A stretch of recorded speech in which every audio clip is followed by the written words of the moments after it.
Subscribe to our YouTube channel and press the bell icon to get the latest update. Corona काल में सरकारों की नाकामी की तस्वीरों को दुनिया ने देखा है, लेकिन प्रधानमंत्री मोदी ने लोकसभा में खड़े होकर विपक्षी सरकारों को कटघरे में खड़ा कर अपनी नाकामी से पल्ला झाड़ने की कोशिश की है। दरअसल प्रधानमंत्री मोदी ने राष्ट्रपति के अभिभाषण पर धन्यवाद प्रस्ताव पर जवाब दे रहे थे। इस मौके पर मोदी ने दिल्ली और महाराष्ट्र की सरकारों को कोरोना काल में यूपी, बिहार, उत्तराखंड और पंजाब जैसे राज्यों में कोरोना फैलाने के लिए जिम्मेदार बता दिया। दिल्ली में ऐसी सरकार थी जो है, उस सरकार ने तो जीप पर माइक बांध करके दिल्ली की झुग्गी झोपड़ी में गाड़ी घुमा करके लोगों को कहा संकट बड़ा है, भागो, गांव जाओ, घर जाओ, और दिल्ली से जाने के लिए बसें दी, आधे रास्ते छोड़ दिया और श्रमिकों को लिए अनेक मुसीबतें पैदा की। और उसका कारण हुआ कि यूपी में, उत्तराखंड में, पंजाब में जिस कोरोना की इतनी गति नहीं थी, इतनी तीव्रता नहीं थी, इस पाप के कारण कोरोना ने वहां भी अपनी लपेट में ले लिया। इस बयान को अरविंद केजरीवाल ने ट्वीट कर लिखा, प्रधानमंत्री जी का ये बयान सरासर झूठा है। देश उम्मीद करता है कि जिन लोगों ने कोरोना काल की पीड़ा को सहा, जिन लोगों ने अपनों को खोया, उनके प्रति प्रधानमंत्री मोदी संवेदनशील होंगे।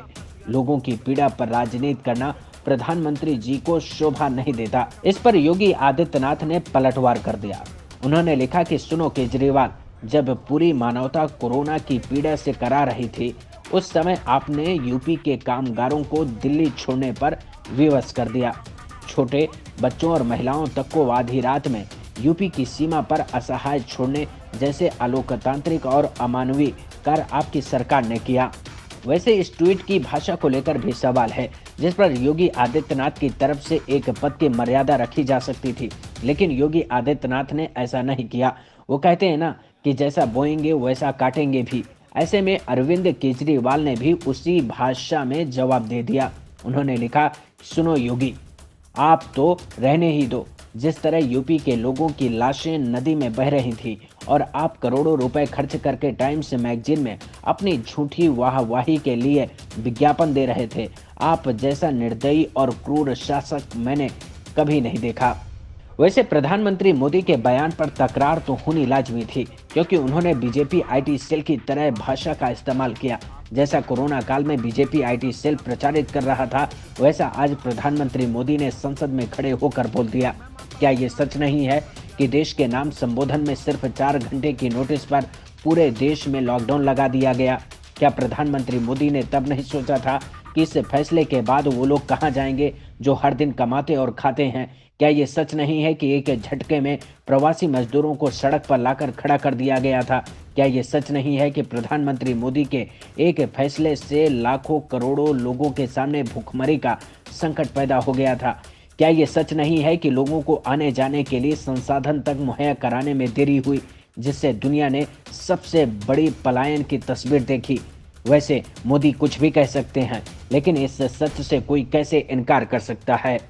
इस पर शिवसेना की राज्यसभा सांसद प्रियंका चतुर्वेदी ने पलटवार किया। All those questions have gone unanswered. You can continue attacking the opposition till eternity, but you must remember that you are the Prime Minister of this country. Your accountability and answers should go to the people of this country. How much time did he spend on that?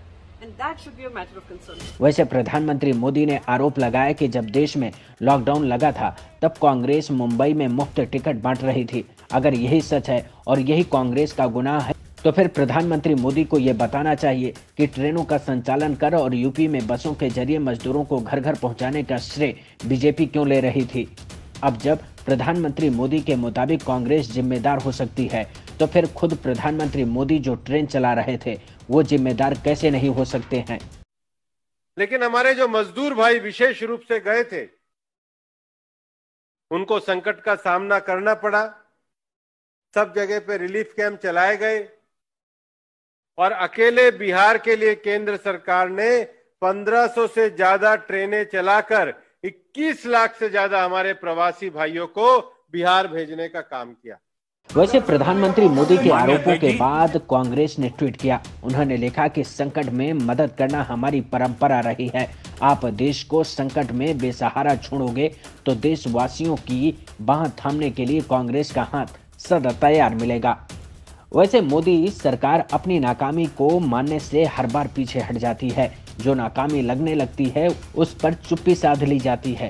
जब लोग एक एक सांस के लिए तड़प रहे थे तब प्रधानमंत्री मोदी खामोश थे। जो लोग मददगार बनकर सामने खड़े थे आज उनकी संसद में खड़े होकर खिल्ली उड़ाई जा रही थी। Bureau report, watch news.